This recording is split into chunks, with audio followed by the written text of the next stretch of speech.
देश की बात में आज सुमेरु मठ के शंकराचार्य नरेंद्रानंद सरस्वती जी मौजूद हैं। और इस समय जो वर्तमान मामला चल रहा है, सावन का महीना चल रहा है, कांवड़ियों को लेकर के जिस तरह हंगामा हो रहा है, कुछ मीडिया ने तो कांवड़ियों को कालनेमी तक का नाम दे दिया। और बसों में जिस तरह से तोड़फोड़ हुई, कारों में तोड़फोड़ हुई, और यहाँ तक कि थाने में जाकर के भी कांवड़ियों ने तोड़फोड़ की।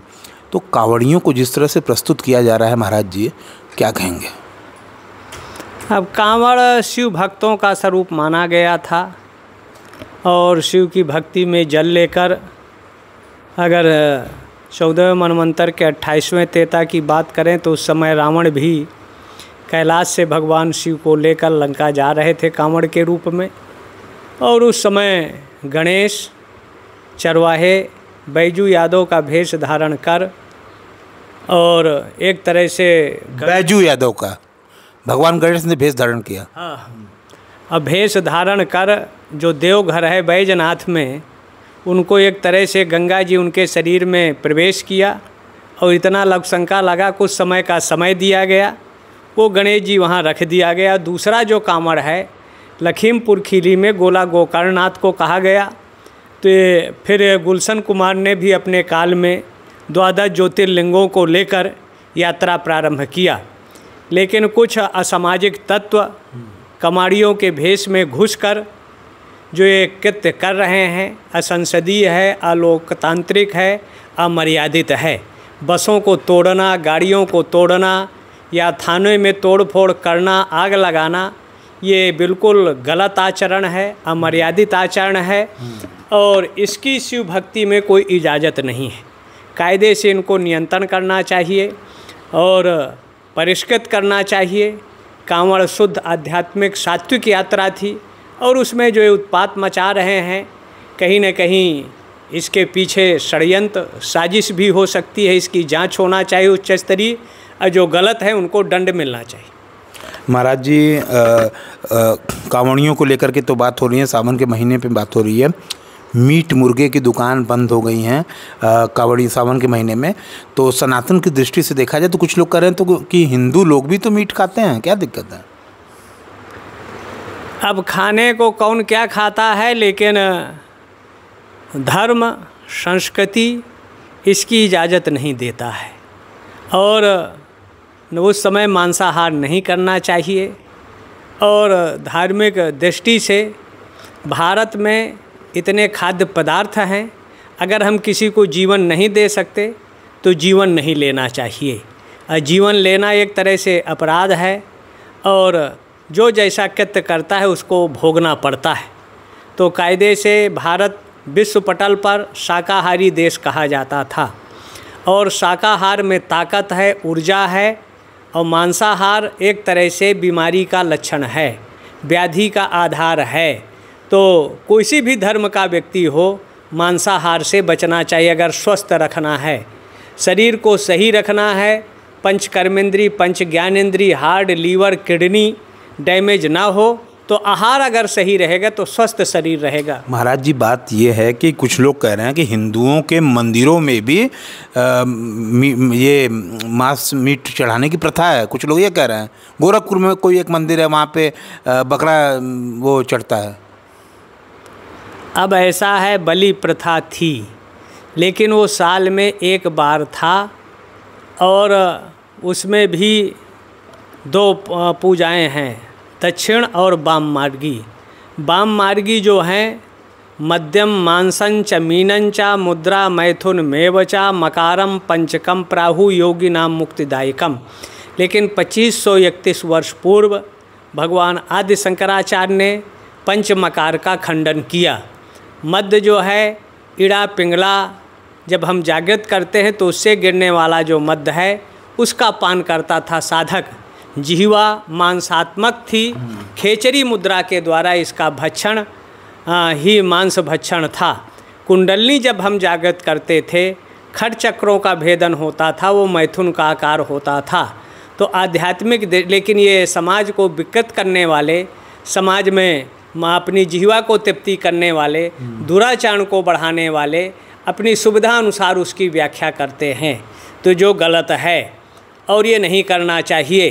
जहाँ तक भगवती का प्रश्न है तो कई साधक हमने लगभग 75 में एक देखे तो बकरे के मांस से आहुतियाँ देते थे, लेकिन उसमें चमेली की सुगंधी आती थी, और जब हवन उनका पूरा होता था तो बकरे को जिंदा कर देते थे।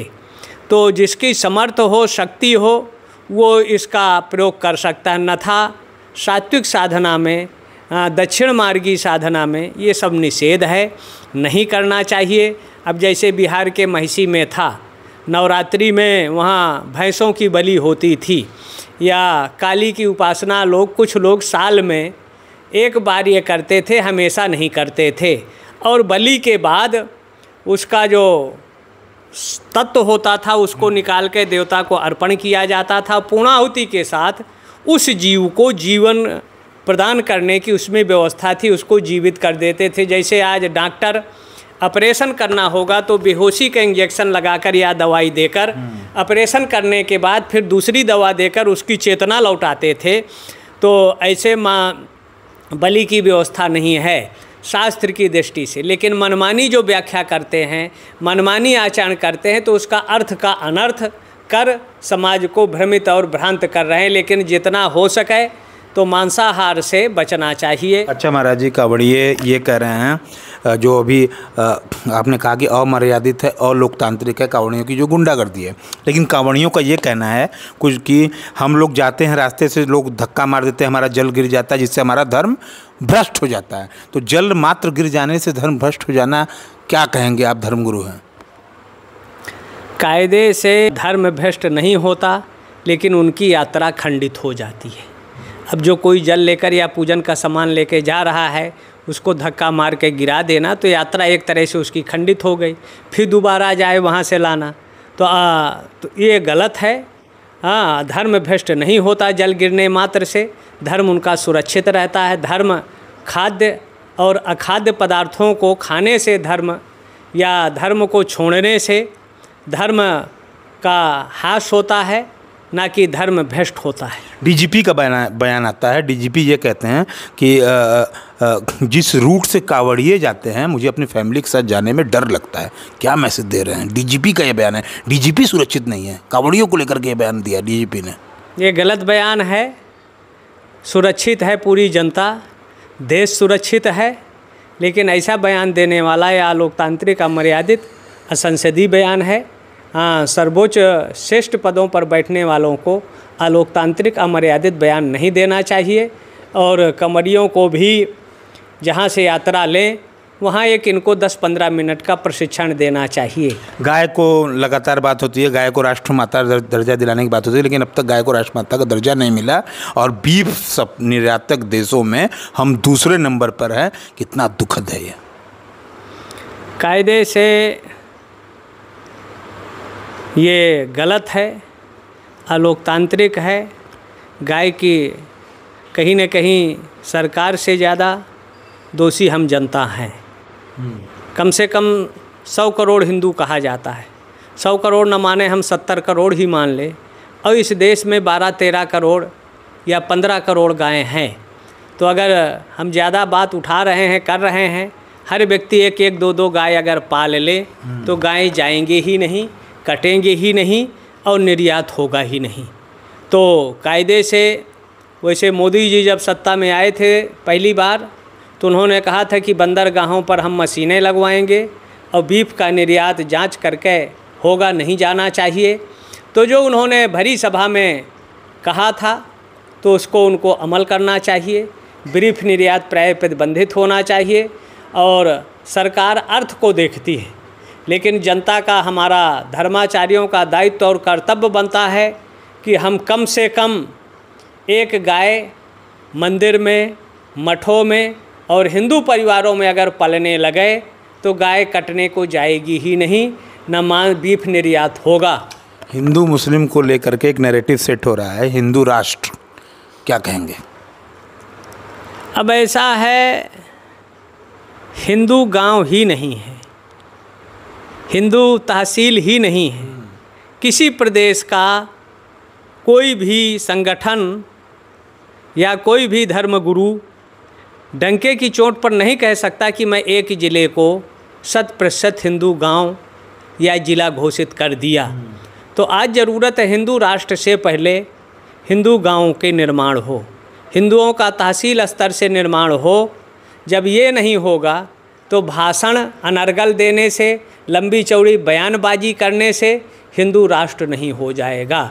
भारत पंथ निरपेक्ष देश था और हर धर्म के लोग यहाँ मिलजुल कर रहते थे, लेकिन गड़बड़ियाँ बंटवारे के समय हुई। जो आज हिंदुओं की दुर्दशा बांग्लादेश में है, पाकिस्तान में है, ये सब जिन्ना और गांधी के षड्यंत्र से देश भोग रहा है।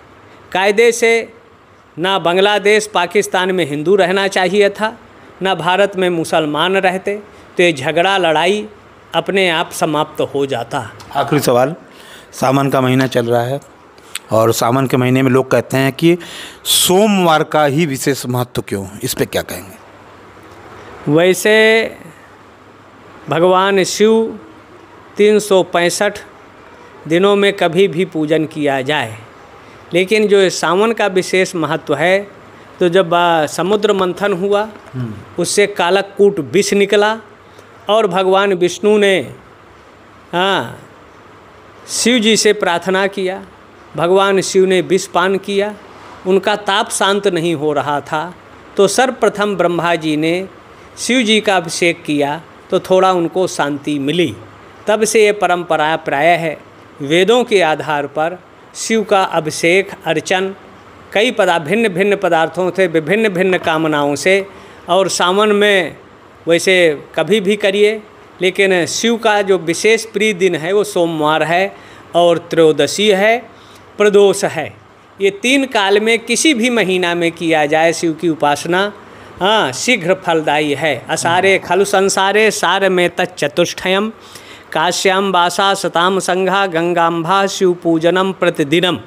इस असार संसार में शिव पुराण के आधार पर 4 चीज़ें सार हैं। एक तो काशी में वास हो, तो 150 करोड़ की आबादी काशी में नहीं रह सकती, तो काशते प्रकाशते ब्रह्म तत्वम यासा काशी। जहाँ हम ज्ञान की चर्चा करें भारत में कहीं भी तो समझ ले वो काशी है।